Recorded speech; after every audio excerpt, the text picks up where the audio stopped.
Hi, I'm Jennifer from my-colorado-kitchen.com, where I bring from scratch recipes straight from my Colorado kitchen to yours. Today we're going to be making stabilized whipped cream. So if you ever had whipped cream that you've made, it's delicious and you make it right away, it's great, but then it slowly starts to deflate. It slowly gets a little watery, especially if you need to make it and put it in the fridge, or make it and put it in a cake, or in any sort of dessert. It just deflates. It shrinks down and comes watery and is just not the best, right? Well, this is the opposite of that. This is stabilized whipped cream. So this whipped cream will stay amazing for usually 2 to 3 days in the fridge. So you can have, your strawberries and whipped cream later. You can put it on your hot chocolate. Again, the most amazing whipped cream I have ever had, and I'm gonna teach you how to make it today. So first, we're gonna start out with 2 ounces of cream cheese. So I have my cream cheese here. I highly recommend you let it stay out on the counter for a little bit to get a little bit soft. It makes it so much easier when we're going to whip it up. So the cream cheese, the 2 ounces of cream cheese, we'll put in our mixer. I use my mixer with the paddle attachment for this whipped cream. I just feel like it doesn't spray everything all over, and it works just fine. It just may take a little bit extra time to whip up versus the whisk attachment, but again, I like the paddle attachment for this whipped cream. So again, 2 ounces of your cream cheese. We're gonna put that right in our bowl here. And we're gonna mix that with some of the vanilla. So we're gonna do 1 teaspoon of vanilla. I'm gonna mix the vanilla in. Okay, just like that. And then we're going to turn it on low and we're gonna mix it up.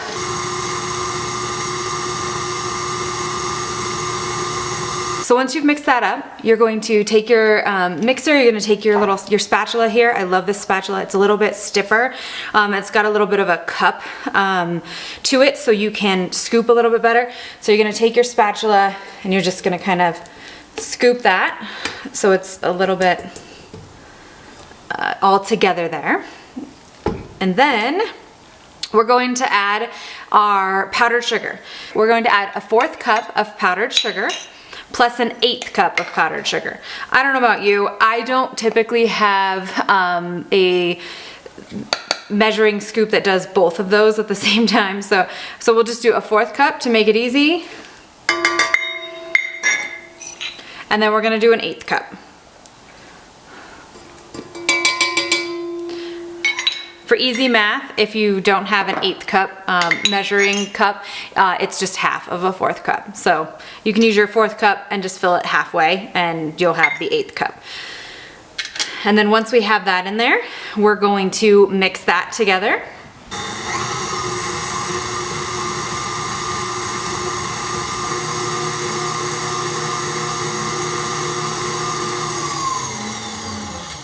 After we've mixed the powdered sugar, the cream cheese, and the vanilla together, then it's time to add our cream to it.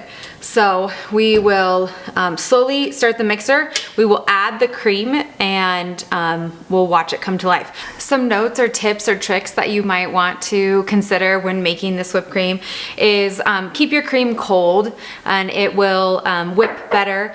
Sometimes when you whip, it can take 2 to 3 minutes up to 5 or 6 minutes, depending on how fast your mixer is going, if you're using the paddle attachment or the whisk attachment. So be patient, make sure you wait, but obviously don't wait too long because then it can turn really watery because that cream is then headed towards butter. We are looking for stiff peaks in the whipped cream, and it is just kind of a judgment call on that. One thing I like to do is I like to dip my finger in there, and if it seems to stay on my finger, then it's usually good to go.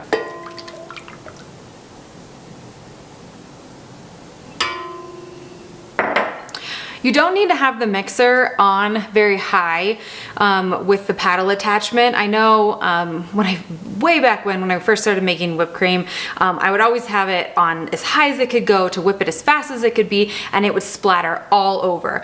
I do not find, especially with the paddle attachment, that I have to have my mixer on high. I usually have it somewhere in the middle, and I work up to it so that we're not sloshing and splashing all over your entire kitchen.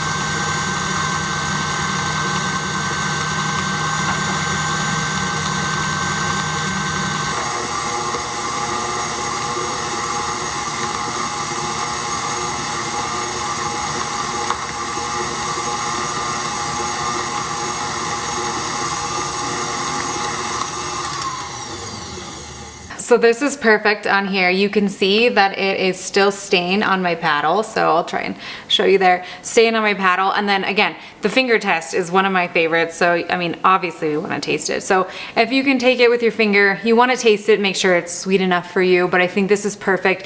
It's not crazy sweet. It's just enough sweet that when you pair it with something that is sweet, so a dessert, fruit, whatever you're doing it with or whatever you're pairing it with, it's the perfect amount of sweetness, so you're not taking a complete mouthful of sugar.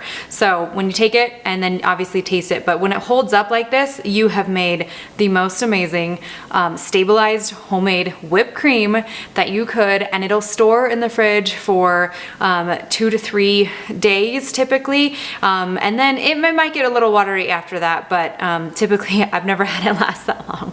So I hope you enjoy.